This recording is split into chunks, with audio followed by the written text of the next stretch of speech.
안녕하세요. 이제부터 시리우스학원 영재고 대비반 설명회를 시작하도록 하겠습니다.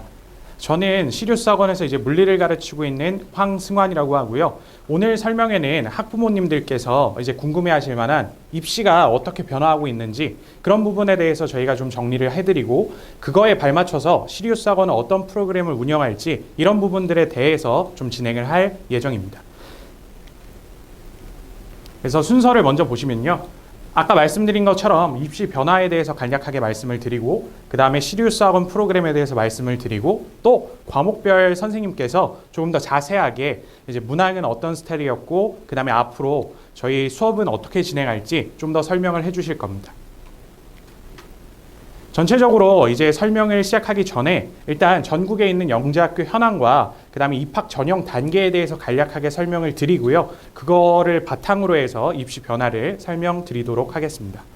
일단 먼저 전국에 영재학교는 총 8개가 존재하고 있고요. 전국 단위의 모집 인원은 744명입니다. 그리고 이런 영재학교들은 공통적으로 3단계의 전형을 거치게 되는데요. 1단계는 흔히 말하는 서류 전형입니다. 여기서 생기부, 자소서, 추천서 이런 것들을 종합적으로 판단해서 학생들을 선발하게 되고요. 그 다음에 2단계 문제해결력 평가는 학생들의 여기 문제해결력을 좀 판단하는 부분인데 이 부분은 지필평가로 이루어지고 학생들이 얼마나 과학적 지식이 있고 논리력이 있고 사고력은 어떤지 이런 부분들을 판단하는 부분이라고 보시면 되고요. 그 다음에 여기서 통과한 학생들을 대상으로 3단계 캠프를 진행하는데 3단계 캠프에서는 면접도 진행하고 학교별로 조금씩 다르긴 하지만 글쓰기를 진행하는 학교도 있고요. 그 다음에 실험이나 아니면 실제 실험 설계 같은 것들을 진행하고 있습니다. 그래서 2단계와 3단계의 차이점은 뭐냐? 결국에 공통적으로 확인하고 싶은 건 학생들이 얼마나 과학적으로 사고하고 있는지, 얼만큼 논리력을 갖추고 있는지 이런 걸 검토하는 건데요. 2단계에서는 그걸 지필로서 행하는 거고 3단계에서는 대면으로서 그런 거를 진행한다라고 보시면 될 것 같아요. 그리고 뒤에서 간략하게 또 말씀드리겠지만 보통 2단계에서는 2단계 응시 인원 자체는 정원의 한 4배수 4배수에서 5배수 정도 되고요. 그 다음에 캠프를 진행하는 학교는 캠프 인원 같은 경우에 정원의 1.5배에서 2배수 정도. 학교별로 조금씩은 다릅니다. 그렇지만 그 정도 된다라고 참고하시면 좋을 것 같습니다. 그래서 올해 있었던 입시 일정에 대해서 여기도 적어놨는데요. 아마 내년에 별다른 이슈가 없으면 일정은 거의 비슷하게 진행될 것 같아요. 6월 초에 원서 접수를 하고 7월 둘째 주쯤에 2차 문제해결 평가를 진행하고 8월 달에 3차 캠프를 진행하는 그런 단계로 이루어질 거라고 예상이 되고요. 이 부분은 참고해 두시면 좋을 것 같습니다. 그래서 이번에 본격적으로 앞에는 전형 과정에 대해서 설명을 드린 거고요. 이번엔 본격적으로 서류 전형이 어떤 식으로 변화해 왔는지 그런 부분에 대해서 데이터를 바탕으로 좀 설명을 드리려고 합니다. 일단 올해 정원은 여기에 있고요. 그 다음에 지원자 수는 여기 기록을 해뒀습니다. 그리고 잘 보면 경쟁률 뒤에 2차 응시 인원이 있는데요. 2차 응시 인원을 보면 학교별로 조금 상이하다는 걸 알 수 있고 제가 여기다가 이렇게 표시를 해둔 경기, 한국, 세종 같은 경우에는 지원자 수에 비해서 2차 응시 인원이 굉장히 작은 퍼센티지를 보면 40%에서 50%대를 보이는 걸 볼 수 있어요. 나머지 학교들은 대부분 서류 전형에 응시한 학생들을 시험에 응시할 수 있도록 기회를 줬다고 하면 이 학교들은 많은 학생들이 서류 전형에서 탈락을 했다라고 볼 수 있는데요. 사실 이거는 아까 말씀드렸다시피 2차 문제해결 평가에 응시하는 인원 자체가 정원의 4배수에서 5배수 정도 됩니다. 근데 이 학교들은 특히 보면 경쟁률들이 조금 높았던 학교들이에요. 그래서 경쟁률이 높으면 그만큼 서류의 탈락의 가능성도 높아진다라고 생각하시면 될 것 같아요. 그래서 아무튼 요걸 봤을 때는 어쨌든 학교 선택이 중요한데 그 학교 선택이 중요할 때도 또 서류 전형도 중요해진다라고 기억을 해주시면 좋을 것 같습니다. 그리고 3년 동안 영재학교 응시 인원을 좀 보면요. 결국에 예전에는 여러 학교를 응시할 수 있었기 때문에 조금 차이는 있겠지만 전체적으로 보면 인원이랑 이런 배수 자체는 조금씩 줄어들고 있다라고 생각할 수 있어요. 그래서 제가 요약을 해드리면 2차 응시 인원이 기본적으로 감소하고 있습니다. 정원은 변함이 없는데 2차 응시 인원이 줄어드는 거는 그만큼 학교에서 뭐 서류로 이제 많이 걸러낸다라고 보시면 될 것 같아요. 그리고 결국에 이제 서류 전형이 이제 강화되기도 하고 학교를 이제 하나만 지원할 수 있기 때문에 학부모님들께서는 점점 더 학교 선택의 중요성과 그리고 그거에 발맞춘 서류 준비가 중요하다라고 생각하실 수 있습니다. 그래서 경쟁률이 높은 학교를 지원하게 되면 당연히 서류 전형에서 탈락할 가능성이 높아지게 돼요. 그래서 이런 부분도 신경 써주면서 이제 입시를 준비하셔야 된다라는 생각을 하실 수 있고요. 서류 전형에 대한 거는 제가 이 정도로 요약을 드릴 수 있을 것 같고, 그러면 요번에 있었던 2단계 뭐 창의적 문제 해결 평가라고 부르는 그 부분에 있어서는 어떤 변화가 있었는지 제가 설명을 드리도록 하겠습니다. 일단 학교별로 문항을 보면서 좀 분석을 해볼 건데요. 서울 같은 경우에는 기존의 스타일이 유지가 됐습니다. 최근 몇 년도의 서울 기출을 보면 제시문이 엄청 길고요. 제시문을 바탕으로 해서 이제 학생들이 뭔가 개념들을 추론해서 논리적으로 적는 그런 형태의 문제들이 출제가 됐었고, 그 다음에 뭐 생물이나 물리의 융합, 그 다음에 뭐 지구과학과 물리의 융합, 이런 식으로 해서 융합형, 창의 융합형 문제들이 많이 출제가 됐었습니다. 그리고 또 작년 같은 경우에는 서울에서 특이했던 게 뭐냐면 시험 전에 3월 달에 이제 기사가 난 적이 있어요. 어떤 행성이 있는데요. 행성이 낮에는 온도가 굉장히 높아요. 그래서 철 아시죠? 철이 이제 기체 상태로 존재합니다. 근데 밤이 되면 온도가 낮아져서 그 철이 고체로 돼서 비가 내리는 행성이 있었다라고 과학 기사에 뜬 적이 있어요. 3월 달에. 그거를 바로 이제 시험에 냈었고요. 이제 올해 같은 경우에는 열섬 현상이라고 해서 지금 굉장히 덥잖아요. 그래서 지금은 열돔 현상이라고는 하는데 조금 차이는 있는데 그런 사회적인 이슈들을 다루는 문제들이 하나씩 출제되고 있다라고 보시면 될 것 같아요. 그래서 올해는 이런 열섬 현상에 대한 문제가 나왔다라고 생각을 하시면 될 것 같습니다. 그 다음에 이제 경기 같은 경우에는요, 올해는 조금 특이하게 1교시에만 과학을 진행을 했고요. 올해 같은 경우에는 수학에 비해서 과학의 비중이 줄어든 거는 사실입니다. 그리고 과학 같은 경우에는 난이도가 엄청 높은 건 아닌데 이제 기본적으로는 그림만 딱 보면 경시 유형을 띠고 있거든요.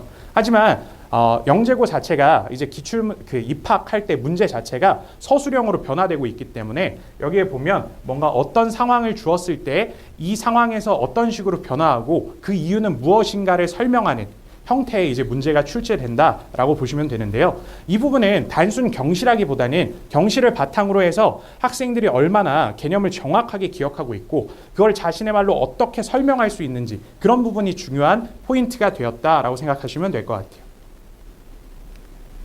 자, 그 다음에 한국 같은 경우에는 올해 조금 되게 특이하게 시험을 진행했습니다. 총 8문제가 출제가 되었는데 그 8문제 중에 학생들이 자신 있는 문제 4가지를 선택을 해서요. 거기에 대해서 완성된 답안을 적으면 이제 채점이 되는 그런 형태의 문제가 출제가 됐었고요.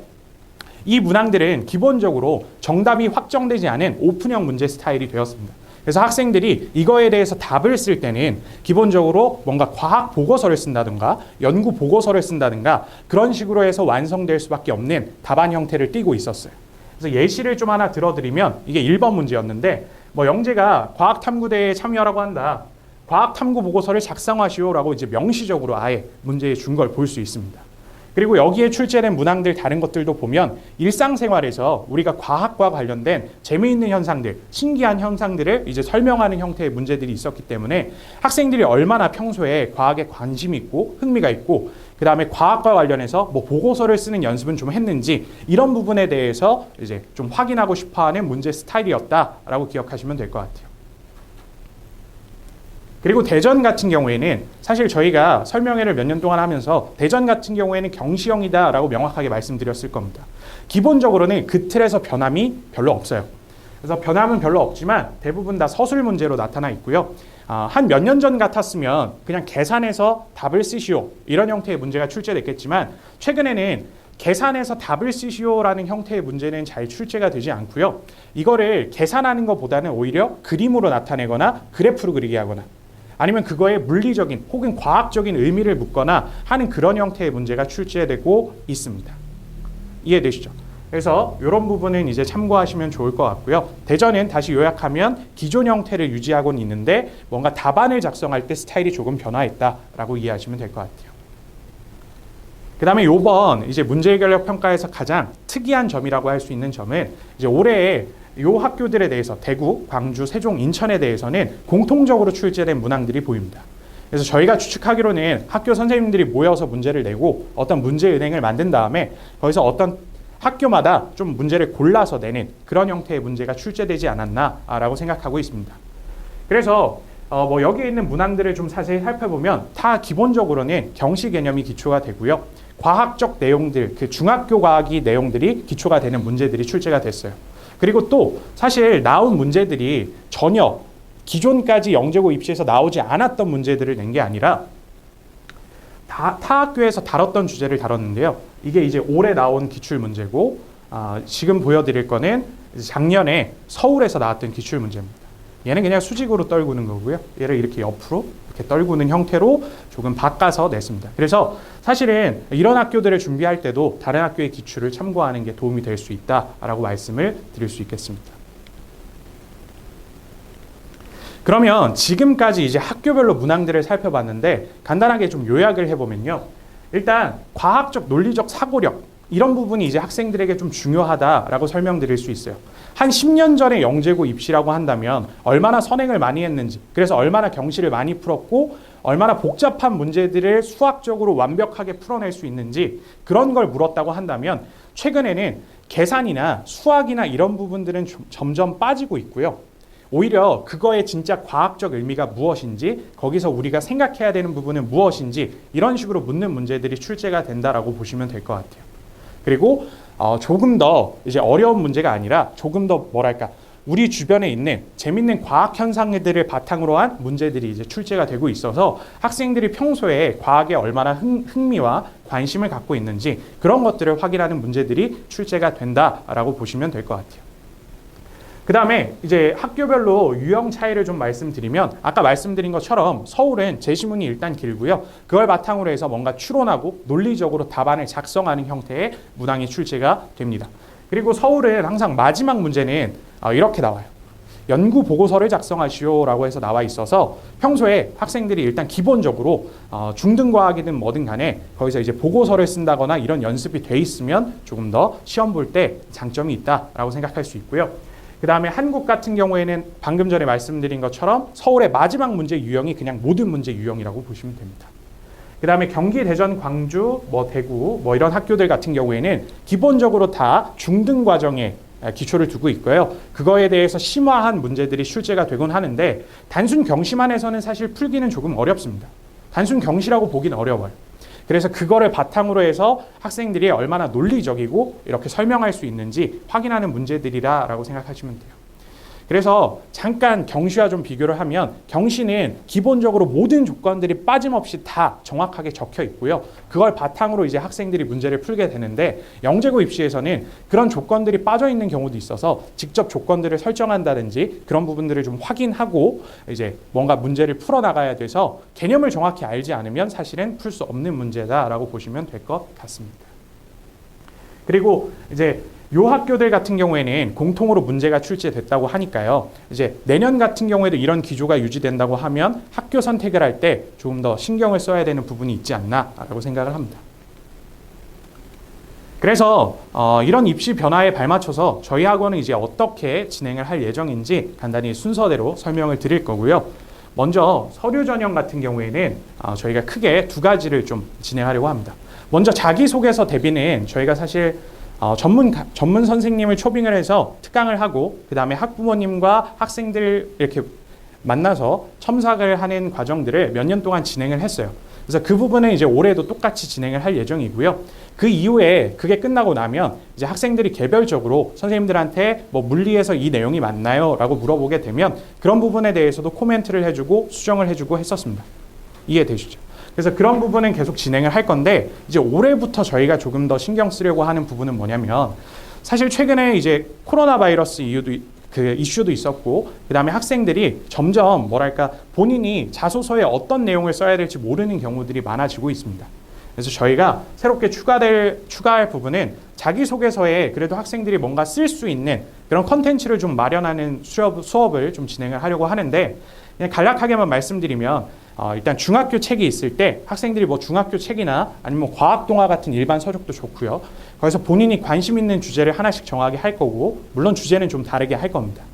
그렇게 하나씩 정한 다음에 그 주제에 대해서 뭔가 연구 주제를 설정하고 뭔가 자료 조사 정도가 되겠죠, 사실은. 그래서 자료 조사와 뭐 간단한 실험 정도 해서 보고서를 쓰고 PPT를 만들어서 직접 수업 시간에 발표도 하고, 저희가 이제 카메라로 영상 녹화를 해서 그 부분까지 학부모님들께 보내드리는 부분까지도 이제 계획을 하고 있습니다.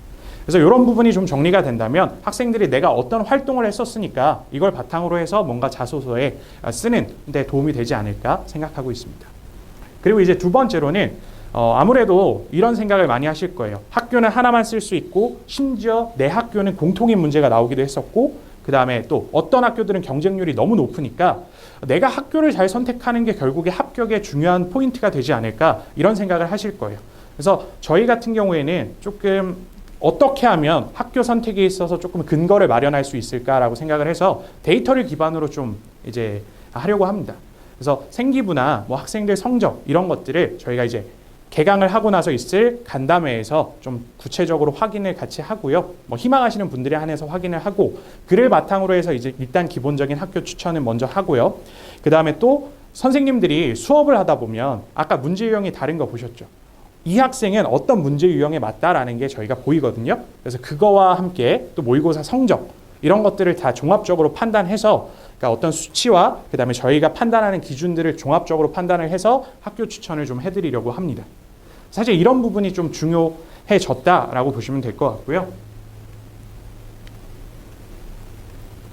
그 다음에 저희가 이제 문제 해결력 평가 같은 경우에는 어떤 방식으로 이제 대비를 할 것인가, 2단계는 어떻게 대비를 할 것인가 이제 얘기를 해드릴 건데요. 앞에 부분까지는 서류에 대한 얘기였고요. 일단 기본적으로 저희는 교재를 사용할 때 창의 융합형 교재들을 주로 상용하고 있습니다. 최근에 이제 몇 년 전, 한 2, 3년 전부터 이제 교재를 좀 수정해서 지금 입시 변화에 맞는 형태의 이제 문행들을 출시하려고 하고 있고, 수업 시간에도 단순히 학생들에게 계산만 시키는 게 아니라 직접 생각을 말하게 하는, 그러면서 연습하게 하는 식으로 이제 수업을 하고 있습니다. 그리고 모의고사 같은 경우에도 이제 선생님들이 이제 계속 출제를 하시면서 이슈나 트렌드에 뒤처지지 않으려고 하고 있습니다. 그리고 또 저희 같은 경우에는 뭐 S반, A반, B반 수준별로 이제 분반이 되게 되고요. 이 반은 일단 기본적으로 학생들이 과거에 얼마나 공부를 했었는지 그런 부분이라고 생각하시면 돼요. 사실 아까 보시면 내 학교 같은 경우에는 비슷한 문제들이 나오게 되는 거니까 저희는 이제 어느 정도 처음 시작한 차이는 있지만 이 학생들의 레벨을 거기서 조금씩 더 끌어올리는 데 이제 목적을 두고 수업을 한다라고 생각하시면 될 것 같습니다.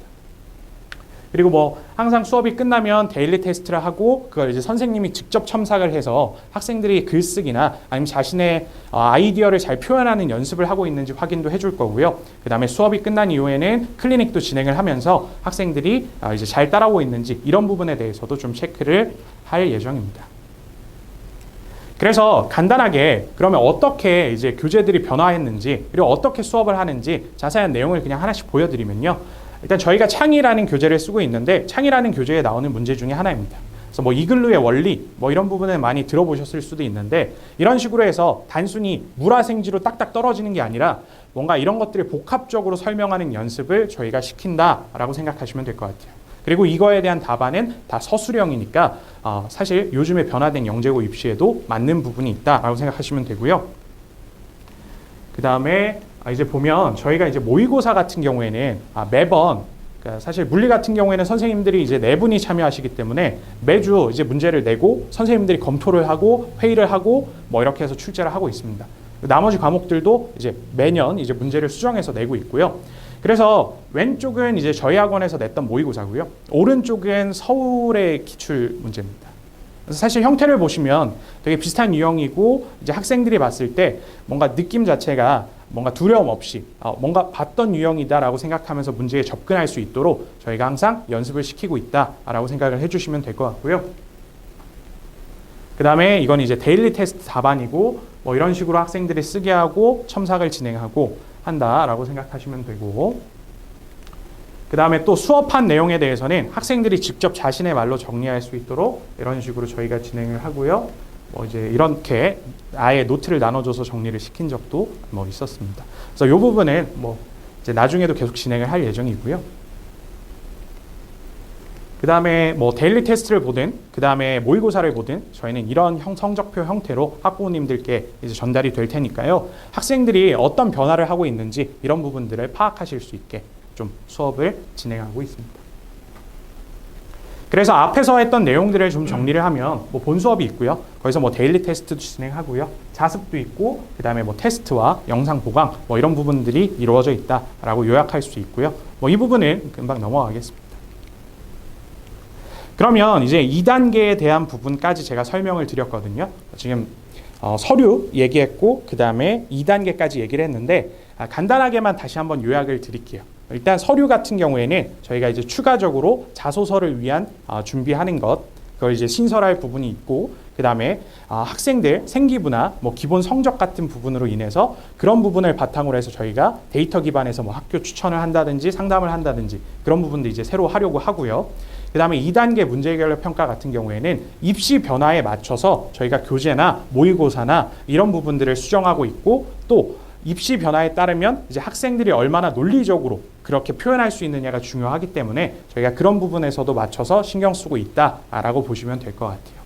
그럼 이렇게 해서 2단계 준비가 끝나면 이제 캠프를 진행하거든요. 사실 저희 학원의 캠프는 이제 지난 수요일에 개강을 했는데 캠프는 크게 이제 인성 면접, 뭐 심층 면접 그리고 창의 설계, 뭐 실험, 그 다음에 과학 글쓰기 이런 형태로 진행이 되고요. 예전 같은 경우에 코로나 바이러스 이슈가 없었을 때에는 이게 이제 토론이긴 했었는데 이제 최근에는 영재고 캠프에서도 토론이나 조별 활동들은 빠지고 개별 활동들도 다 바뀌고 있거든요. 그래서 저희도 그거에 맞춰서 캠프 내용들을 조금씩 수정해 가면서 수업을 진행하고 있습니다. 그리고 요 면접 같은 경우에는 저희가 이제 뭐 뒤에서 보여드리겠지만 평가서를 보내드리면서 학생들의 부족한 부분이나 이런 것들도 이제 말씀을 드릴 거고요. 또 학생들이 실제로 면접을 하는 장면을 녹화한 영상들도 같이 보내드릴 거예요. 그래서 그걸 바탕으로 해서 조금 학생들이 우리 아이가 어떻게 하고 있나 이런 부분을 좀 보시면 아마 도움이 되지 않을까 생각합니다. 그래서 이렇게 진행을 하고 이게 평가서고요. 그 다음에 뭐 이거는 글쓰기에 대한 자료 그리고 마지막으로 뭐 창의 설계에 대한 자료 뭐 이렇게 진행을 하고 있다라고 보시면 될 것 같아요.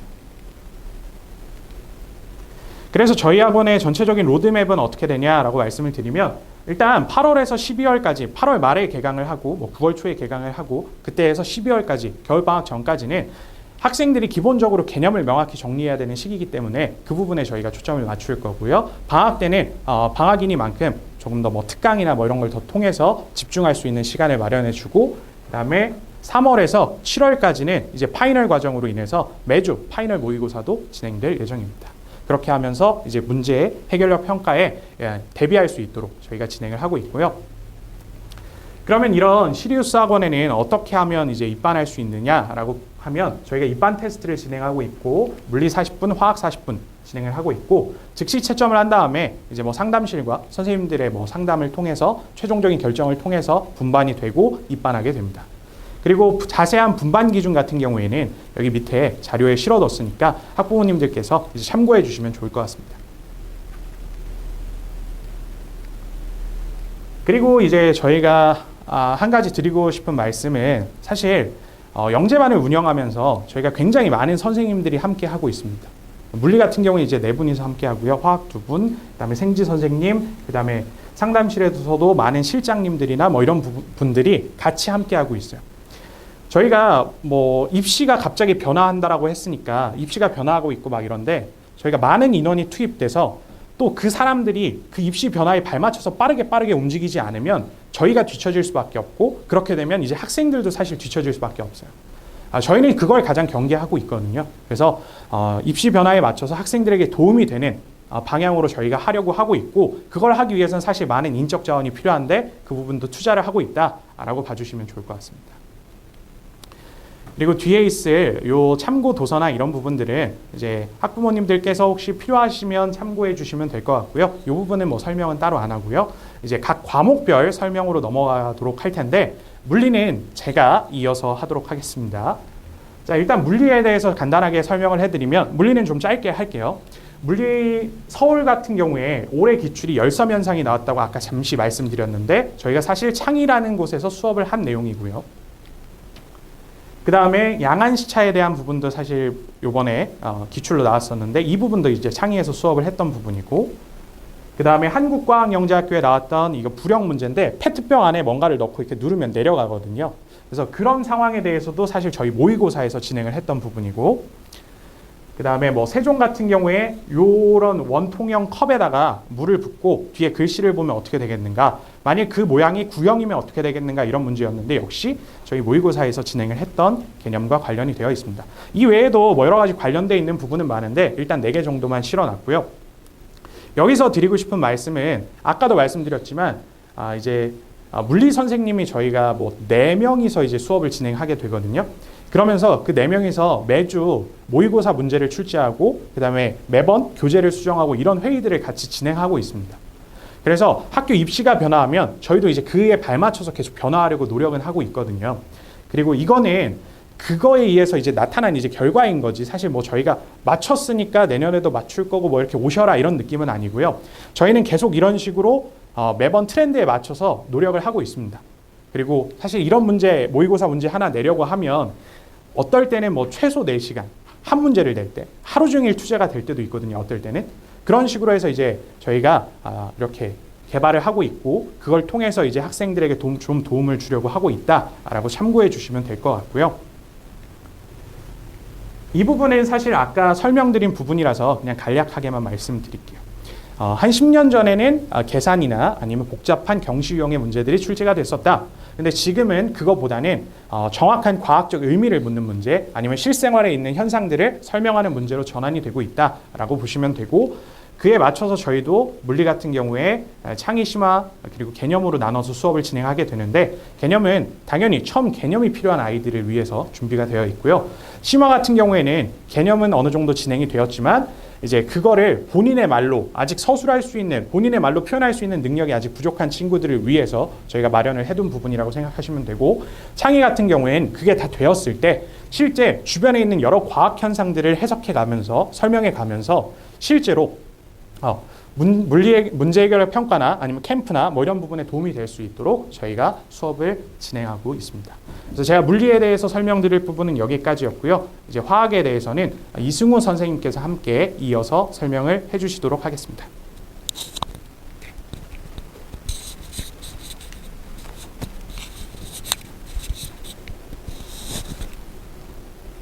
안녕하십니까. 시리우스에서 화학 담당하고 있는 이승우라고 합니다. 앞에서 황성환 쌤께서 설명을 잘 해주셨고요. 화학은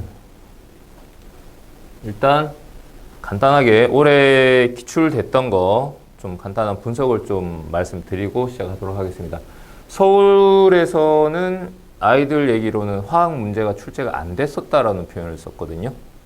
이게 제가 봤을 때도 그냥 물리 문제다라고 봐도 되는, 물리에서 밀도에 대해서 얘기하는 거 똑같이 화학에서도 밀도 개념을 다루기 때문에 그 문제를 물리로 해석할 거냐 화학으로 해석할 거냐 뭐 보는 입장 따라 다를 수 있는, 근데 그게 한 문제에서 그냥 딸린 문제로 이제 새끼 문제로 있던 거에서 하나 정도 소개가 된 정도고요.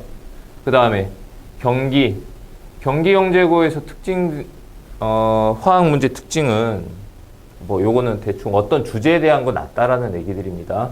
그리고 뭐 현상에 대해서 설명하시오. 그 다음에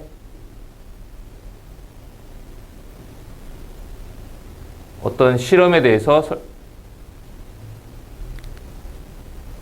실험을 설계하시오. 그 다음에 또 현상 설명, 실험 설계.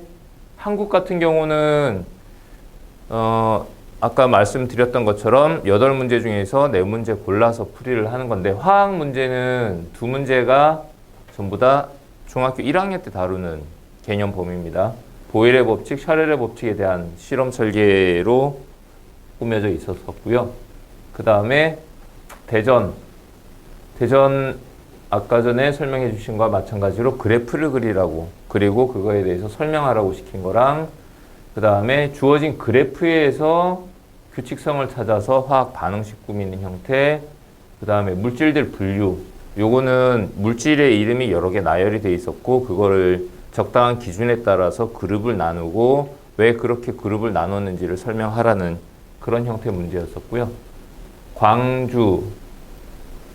광주의 경우는 혼합물 분리 방법 실험 설계하는 거, 그 다음에 물의 열분해라는 실험이 따로 있습니다.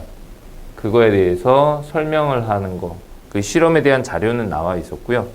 그거에 대해서 어떤 일이 벌어질 건지, 왜 그렇게 되는지, 그런 것들을 설명시키는 문제가 있었고, 세종하고 인천이 이제 공통이었다라고 보시면 되는데, 지금 대구는 화학 문제를 지금 복귀를 받은 게 없어가지고 지금 말씀 못 드리겠고, 세종, 인천 같은 경우는 여기서 뭐 반응에 대해서 반응식 찾는 거, 물질 분류. 근데 이거는 대전이랑은 또 다른 형태로 좀 출제가 됐었는데, 그거를 흐름도라고 하죠. 프로그램 짤 때. 그 흐름도 형태로 전체 과정을 다 꾸며봐라 라는 형태의 그런 식의 문제로 출제가 됐었습니다. 뭐 공통적인 것 특징들을 꼽자면은 실험 설계라든지 그런 형태의 문제가 많았고, 그 다음에 어떤 현상을 이제 중등 과정에서 다 소개가 되는 현상들이거든요. 교과서에 나와 있거나 한 것들인데, 그 현상에 대해서 추가로 다른 설명을 요구하는 것들, 그 다음에 왜 그렇게 되는지 과학적으로 설명해 보세요. 대부분 문제가 다 그런 서술을 요구하는 형태로 나왔었습니다. 특징을 정리를 해보면, 일단 더 전에는 중등과정 넘는 범위도 좀 출제가 되는 해도 있었는데, 올해는 정부에서 이렇게 좀 푸시를 한 게 많아서 그랬는지 중등과정 정확하게 지켰었고요. 그 다음에 서술을 강조를 했는데, 어떤 새로운 현상, 진짜 아이들이 처음 접해볼 수 있는 생소한 현상에 대해서 서술을 시키거나 하지는 않았습니다. 오히려 작년에는 몇몇 학교들에서 이게 어떻게, 이 현상을 도대체 내가 배운 과학 지식이랑 어떻게 연결을 시켜야 되지 싶은 그런 주제들도 있었는데, 올해 화학 문제들 중에서는 그런 문제는 전혀 없었고요. 다 교과서 어디에선가 한 번쯤은 본 적이 있는 그런 현상들, 그런 주제들을 다뤘었습니다. 자, 그리고 화학은 전반적으로 올해뿐만 아니라 모든 해 다 통틀어서 말씀드릴 수 있는 게 출제 범위가 다른 과목에 비해서 훨씬 좁다라는 겁니다. 고등 과정에서 배우는 내용을 100으로 잡았을 때 다른 물리나 지구과학, 생물이 70에서 80 정도 내용을 중등 과정에서 소개를 한다면, 화학은 거의 30, 40% 정도밖에 취급을 안 하고 있거든요. 중등 과정에서 다루는 내용이. 그러다 보니까 다룰 수 있는 소재가 엄청 제한이 되어 있습니다. 그래서 개념에 대해서 정확한 이해를 해줄 필요가 있다라는 걸 말씀드릴 수 있고요.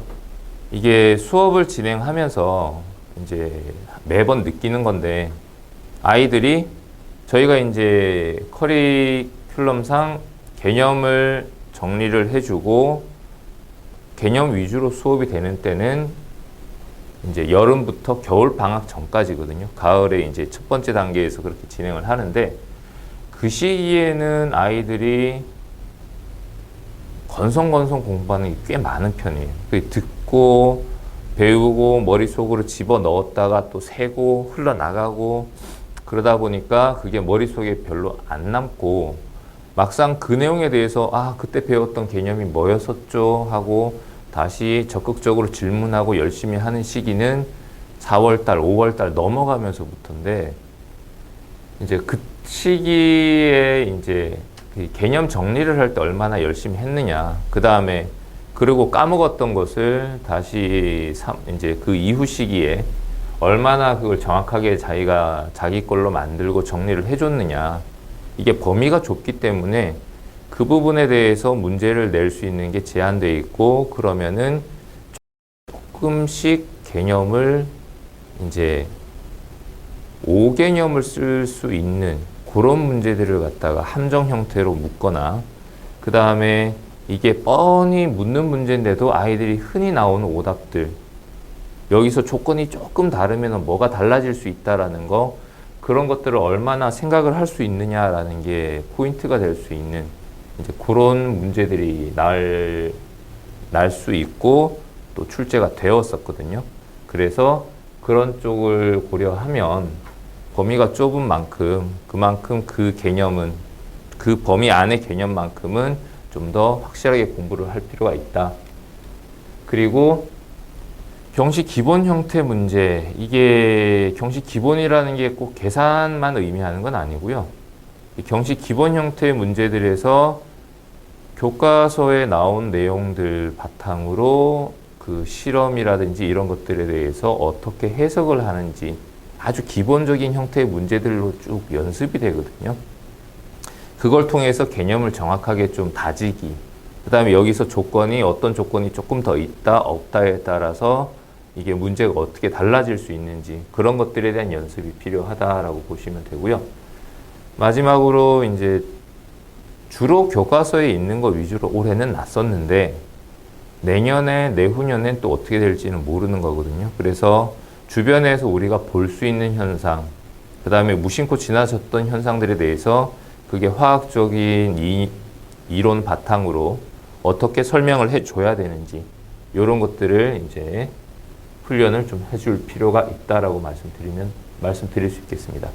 그럼 저희는 어떻게 할 거냐? 일단 강조 드렸던 것이 이제 개념 얼마나 탄탄하게 할 거냐인데,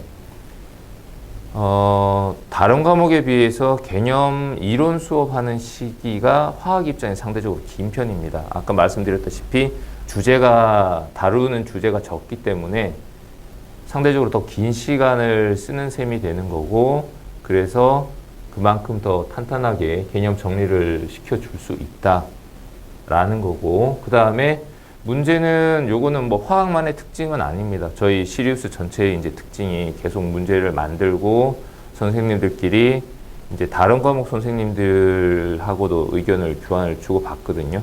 제가 어떤 문제를 내고자 하는데 이 내용이 생물하고도 관련이 있는 내용이면 생물쌤한테 가서 또 상의 드리고, 이런 식으로 이 개념이 적용될 수 있는 건지 그런 거 다 교차해서 검증을 거치면서 이제 문제를 만들고 있기 때문에 이제 문제 오류나 이런 것들은 없이, 그 다음에 융합을 좀 생각을 하는 편이거든요. 그래서 다른 과목이랑 이 주제들을 어떻게 섞을 수 있을지 이제 그런 쪽의 것들을 연구를 하고 있고요. 그 다음에 뭐 요거는 마찬가지로 화학만의 특징이라고 볼 건 아니고요. 시리우스 전체의 특징이라고 보시면 되겠습니다. 요 과정은 지금 앞에서 전체 설명드리면서 해줬던 거랑 이제 저희 각계 나가는 거니까 여기서 설명을 마치도록 하겠습니다. 앞에서 워낙 저희 이제 황세원 선생님이랑 다른 분들이 설명을 많이 또 잘해 주셔가지고요. 저는 정말 생명과학에서 나왔던 문제만 간략하게 설명하고, 그 뒤에 이제 올해 새롭게 개최되는 생물 올림피아드에 대한 설명만 간단히 붙이고 이 긴 설명회를 마치도록 하겠습니다. 저희 생명과학을 이제 이번에 8개 학교를 분석을 해보면 딱 두 부류입니다. 추론식 문제 형태 두 학교에서 출제가 됐고요. 서울과학영재고 원래 스타일이고요. 그리고 한국과학영재고가 추론식 스타일이긴 한데 실험 과정을 설계하라는 식의 형식으로 바뀐 문제가 나왔고요. 나머지 8개 학교는 경시형 문제로 나왔습니다. 6개 학교는 경시형 문제로 나왔고, 아까 보셨던 세종이나 인천은 이번에 중복 문제를 내는 수를 뒀고요. 경시형 문제에서는 약 2문제에서 4문제 스타일이 나왔고, 추론식 문제에서는 물리융합형으로 출제가 되었는데, 사실 생물학적 지식이 많이 있다면 문제 풀기가 훨씬 접근이 편했던 문제들로 이루어져서, 사실은 서울과학영재고를 이제 지원했던 친구들이 와가지고 다른 건 모르겠는데 생물에서 소재가 많이 끌어왔다 이야기는 했었고요. 한국 같은 경우는 단독적인 생물 문제가 많이 나와서 생물적인 지식을 요하는 문제들이 좀 늘어나고 있는 그런 추세를 보입니다. 이제 문제평가력 예시 중에서 이게 올해 나오는 서울과학영재고의 이제 오리지널 기출 문제인데요. 이 서울 문제가 딱 보는 순간 고래고 그 다음에 소리니까 생물 문제라고 생각하기 쉽지만 사실은 원래 이게 이제 물리 쪽에 심화 문제거든요. 그래서 하이탑 물리원에도 추가로 있는 문제이기도 한데, 근데 이 문제가 좀 재밌었던 게 이게 2년 전에 세종과학영재고에서 골전도 방식의 이호폰 문제가 나왔었는데, 이 이호폰 문제를 그대로 사실은 문제가 고래라는 것만 차용을 했을 뿐 같은 형태의 문제입니다. 그래서 제가 아이들한테 그 이야기를 해요. 어느 학교를 지원을 해도 너희들이 기출문제를 전부 다 잘 해야 될 필요가 있다. 그럼 아이들이 그 이야기를 합니다. 선생님, 저희 학교는, 제가 지원하는 학교는 창의 형태이고 경시 형태의 문제는 나오지 않는데 굳이 저희가 경시 문제를 풀어야 할까요? 그런데 세종은 사실 경시 형태의 문제를 내는 학교였거든요. 그래서 경시 문제가 그냥 단순하게 경시대의 문제가 아니라 경시대의 문제를 가지고 약간의 창의성을 발휘할 수 있는 문제를 내고 있기 때문에 이렇게 문제가 돌고 도는 경향을 보입니다. 그래서 애들한테 꼭 그 이야기를 했어요. 기출문제는 어느 학교도 버리지 말고 제대로 해라. 분명히 이 문제가 돌고 다시 또 나올 수 있다. 딱 그 말 그대로 올해 서울과학영재고에서 기출이 됐고요. 이 서울은 사실 작년의 기출문제도 대구과학영재고에서 2년 전에 기출했던 문제가 그대로 나오는, 말 그대로 다른 학교에서 한번 아이디어가 나오면 그 아이디어를 가지고 다시 창출해서 문제를 내오는 그런 스타일을 보이고 있습니다. 이제 경기인데 경기가 좀 아쉬웠던 부분이 있습니다. 솔직히 제 입장에서는. 왜냐하면 경기가 물화생지 비중이 똑같거든요. 그래서 원래는 생물 공부 많이 시켜야 된다고 제가 맨날 강조하는 학교였는데 올해 물화생지가 좀 쉽게 나왔어요. 쉽게 나온 데다가 심지어 제가 이 문제를 갖고 온 이유는 이 문제는 작년에 인천과학 세종 문제에서 완전히 문제가 동일한 문제를 다시 내는 바람에 사실 저희 학원에서 기출문제 열심히 풀었던 친구들은 문제가 되게 쉽게 느껴졌대요. 아, 이 문제 선생님이 말했던 거 그대로 나왔구나. 하지만 역시 얘도 기출문제에서 반복된 거거든요. 그래서 그동안의 경기가 나왔던 스타일, 긴 지문을 내고 그 지문을 분석하는 형태에서 올해는 경기가 경시형 형태의 문제를 내면서 수학을 조금 더 강화시켰는데 그 기조가 그대로 갈지는 정확하게 잘 모르겠고요. 어쨌든 올해는 경기가 조금 쉬운 형태의 경시형 문제가 나왔다는 거. 이제 제가 이제 생물 가르치는 입장에서는 저는 이 학교가 제일 마음에 듭니다. 왜냐하면 한국과학영재고가 가장 영재고스럽거든요. 그러니까 문제 자체가 사실은 단답하게 외우는 것이 아니라 기본적인 개념이 있을 때 그 기본 개념을 토대로 무언가를 설계하고 또 나만의 개연성 있는 과학적인 서술형을 보여줄 수 있는 문제를 요구했고요. 그래서 8문제 중에서 무려 3문제에서 생물에서 아이디어를 창출했습니다.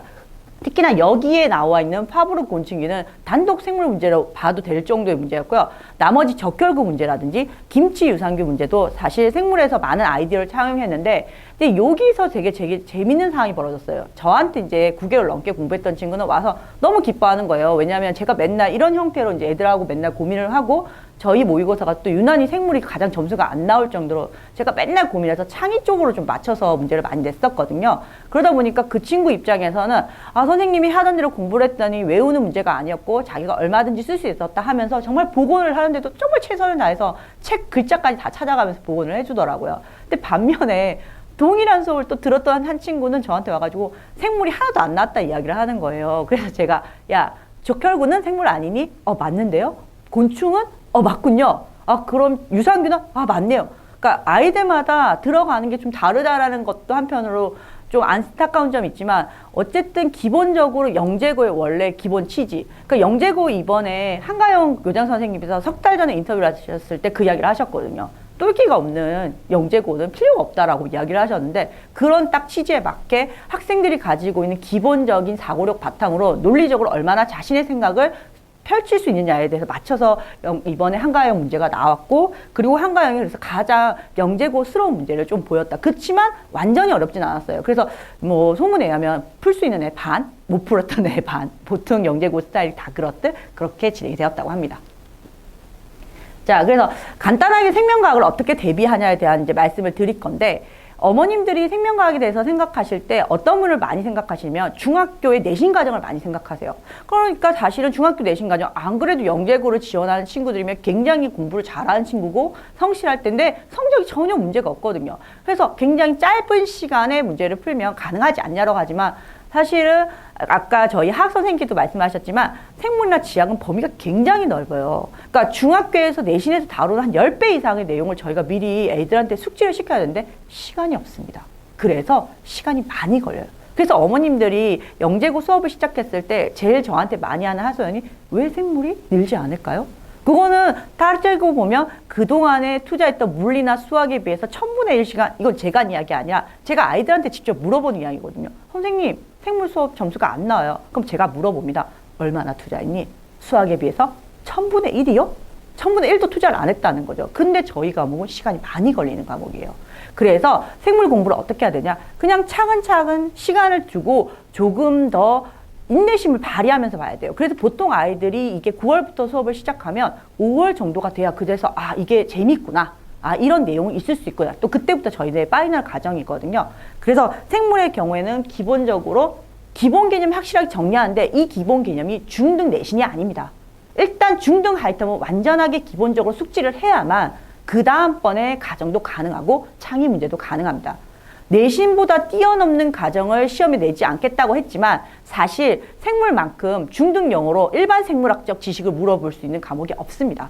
그렇기 때문에 기본적으로 중등 하이탑은 완전히 숙지하셔야 되고 시작하신다면 생물 또한 굉장히 오랜 시간이 걸려서 공을 들여야 된다는 사실을 잊지 말아 주십시오.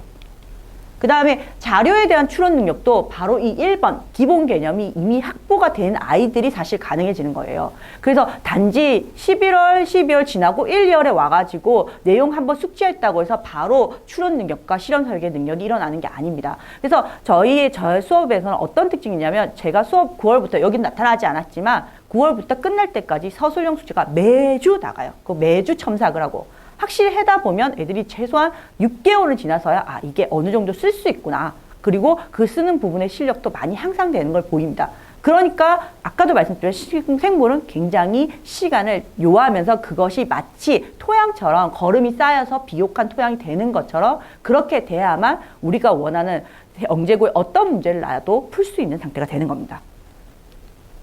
이제 마지막으로 저희가 11년 만에 다시 개최되는 한국생물대회에 대해서 간단하게 설명하고 마치겠습니다. 제가 이거를 왜 뒤에다 붙였냐면 한국생물대회가 6월 7일날 접수를 시작해서 9월 11일날 접수 마감을 치고 9월 18일날 온라인 시험을 치게 되는데요. 만약 이 경시대회가 예전처럼 객관식에 100개 내의 문제가 나왔다면 굳이 제가 이 뒤에 붙일 이유가 없습니다. 그런데 2013년 이후로 그러니까 중등생물대회가 사라진 지 4년 뒤후 국제생물올림피아드 출제 경향이 바뀌어요. 어떤 식으로 바뀌냐면 추론형으로 바뀝니다. 자, 그러면서 올해 생물대회에서도 뭐라고 주최 측에서 말했냐면 주관식으로만 내겠다. 이 말은 영재고 준비하는 데 있어서도 충분히 도움이 될 만한 대회가 된다는 거예요. 사실은 KMO, 그러니까 수학올림피아드를 대항하는 문제랑 영재고에서 출제하는 수학 문제는 많이 다르다고 그래요. 그동안에 다른 경시대회도 비슷한 경향성이 있었을 겁니다. 그런데 올해 다시 11년 만에 다시 나오는 생물대회는 주관식, 즉 영재고스럽게 맞춰서 시험을 내보겠다고 했고 물론 이제 시행착오가 생기겠지만 그 빈도가 맞다면 다음에 영재고를 준비하는 친구들한테도 분명히 도움이 될 거라는 거죠. 아까도 말했지만 생물은 시간이 많이 걸리는 요한 과목이니까 미리 공부를 9개월 이상의 영재고를 준비하려는 들이 미리 9개월 정도 생물 대회를 준비를 한다면 당연히 영재고 생물을 준비하는데도 어려움이 없을 것 같고요. 참고로 올해는 6월에 공고가 됐고 9월에 시험을 보거든요. 그래서 만약 올해 시험을 보겠다는 친구들은 영재고를 준비했거나 그 다음에 영재고 합격자 프로그램을 단시간에 하겠다라는 친구들한테만 전 추천하고 싶고요. 제 생각에 그 친구들이 입상을 가능할 것 같고 내년도 생물 대회를 한번 바라보고 중학교 1학년 학부모님들이 계시다면 한번 준비를 하셔서 중2 때 영재고의 생물을 한번 준비해 보시는 것도 하나의 좋은 방법이라고 생각합니다. 이거에 대한 관련된 자세한 내용은 학원에 문의 부탁드리고요. 지금까지 긴 시간 동안 설명회를 들어주셔서 감사합니다.